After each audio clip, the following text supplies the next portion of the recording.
Well, it's a huge privilege to have a wonderful filmmaker and also a very talented music director. Name is Soumik Sen. We keep on just referring to him as Bangru. That's the name that comes first. Pleasure having you back on Bollywood Hungama. Thank you. And first of all, why Bangru? Apparently, you're a huge fan of Kishore Kumar Sahab. Yeah, I'm not a fan of Kishore Kumar Sahab. I'm a student, fanatic, disciple. I mean, it's very incidental that I've written his biopic, but yeah, he's more like an influence. I wouldn't really call myself a fan of Kishore Kumar. I'm more a devotee.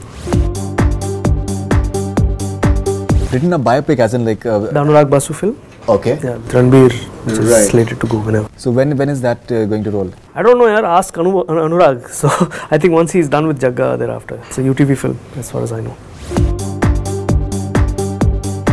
The music in general has been getting a very good response. Thank you. Critically, I think it's something which is almost everyone, both for the lyrical point of view as well as the choice of classical instrumentation that you've possibly tried to incorporate. Something about the responses that you've been getting. Yeah, I've tried to do the kind of music that I've grown up on and what my influences are, primarily Hindustani classical, and certain songs obviously have certain influences which you kind of cater to and fit according to the film that you're doing. That's what I have tried to do. In terms of response, yes, people do say that it's a new sound that we're hearing, new voices, because I've consciously tried using voices that are non-traditional in the Bollywood paradigm. So I've asked, I actually requested and begged and pleaded Kaushiki to lend her voice and be Madhuri Dixit's voice for this film. She's never sung in Hindi films before. She's a classical musician. She's just surreal. She's superlative. But do you have apprehensions that in a very highly commercial driven industry that we have, what is the commercial viability of your songs? Does it worry you? No, it doesn't worry me. I think people always like to hear stuff which breaks clutter, and it may not immediately cut across, but I think Gunman has cut across that way in a very traditional, chartbuster format. But I think over a period of time, when there are certain songs which grow on you because they are different, because they are a differentiating factor vis-a-vis the kind of stuff that you get to hear. And that's what I'm trying to do. And okay, the title song as well as I think Dheemi Dheemi, your lyricist, I think she's the first time lyricist, Neha Saraf. Her work is being appreciated big time. Something about the entire integration of the lyrics and with your music somehow. I met Neha I think 4 years ago. She's a theatre actor actually. She does theatre, and I didn't know that her mother is a poetess.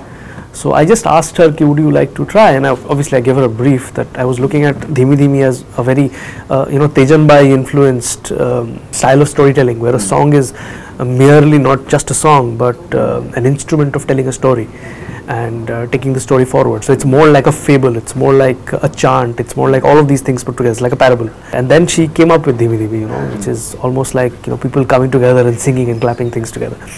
So that's how Dheemi Dheemi, took its form. And yeah, I think given the times that we're living in, it's an election year and all that. And I think the song is very contextual. In fact, I think I've been reading your tweets, and you have your political viewpoints, and you're quite just open to expressing it as well. There was a tweet of yours that Baba Black Sheep, can you really rule? Yes sir, 3 gens fooled. Nani was first, then came my dad, and now my Jijaji who owns a lot of land. I believe you've written it yourself? Okay, humor. Okay, I'm a funny guy.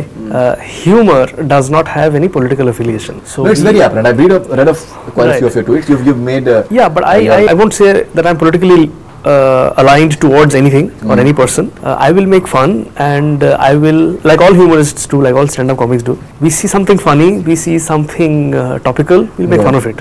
It does not matter which political party he or she or that person belongs to. We find something funny which tickles our funny bone, and we'll express it. Do not read too deeply into political affiliations and stuff like that. I'm not into politics. I don't think you have. You seem to be not affiliated to almost, I think, at least not the mainstream parties. I'm not sure about the communist angle and everything. Yeah, no. Okay, that way. No, I'm not. In fact, Dheemi Dheemi has this line कि politician को कभी ना आए किसी से लाज, काय भाव हम ही को करना अपने हित का काज, which is that we'll have to do whatever we have to do on our own. Right. And there is a political consciousness across the country where we see more and more people from various mainstreams trying to come in and make a difference. And so that's the political environment. It's also election year and stuff like that. But my tweets are essentially funny. They're meant to be just funny.